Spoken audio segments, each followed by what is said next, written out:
काय काढायचं शिकणार आहोत लसावी दोन संख्याच्या सामायिक विभाजकापैकी सर्वात लहान विभाज्यास शब्द कुठला आला विभाज्य विभाज्यास लघुत्तम सामायिक विभाज्य असे म्हणतात। तर नेमकं नाही का ते कशा पद्धतीने राहते बघा। अगोदर आपण काय करूया 4 व 20 याचा काय काढायचा आहे आपल्याला लसावी।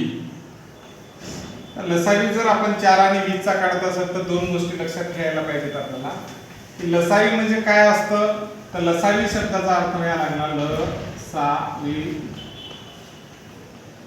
सामायिक अवयव व असामायिक अवयव या दोन्हीचा काही गुणाकार असतो। काय असतो गुणाकार। दोन्हीचाही गुणाकार आपल्याला काय करायचं सामायिक अवयवाचा गुणाकार आणि असामायिक अवयवाचा गुणाकार या दोन्हीचा जर गुणाकार केला आपल्याला तर काय सापडते लसावी लघुत्तम सामायिक विभाज्य। आता बघूया कशा पद्धतीने करतात। तर 4 आणि 20 दोन्हीही अंक 1 च्या पाड्यात येतात। 1 चौक 4 1 20 20।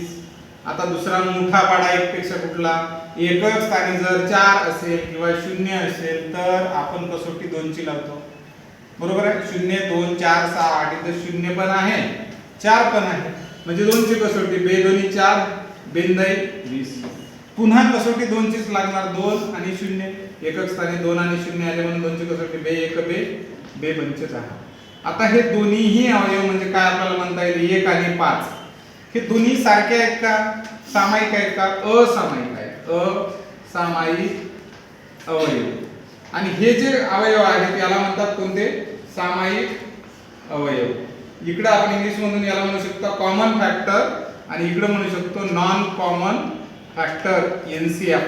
ओके कॉमन फॅक्टर आणि नॉन कॉमन फॅक्टर। आता आपल्याला लसावी शब्दाचा अर्थ लसावी म्हणजे काय सांगितलं होतं आपण लसावी म्हणजे मी नेहमी सांगताना तुम्हाला सांगतो उभ्यांचा गुणाकार आणि सोबतच आडव्यांचा गुणाकार। उभ्यांचा आडव्यांचा म्हणजे सामायिक आणि असामायिकचा गुणाकार।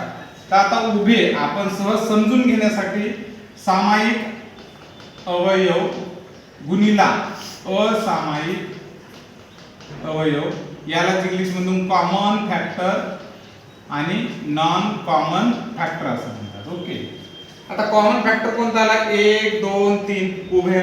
मग आपल्या भाषेत असं म्हणू का उभ्यांचा गुणाकार आडव्यांशी उभे गुणिला आडवे बरोबर। आपल्या भाषेत काय म्हणूया आपण उभे गुणिला आडवे।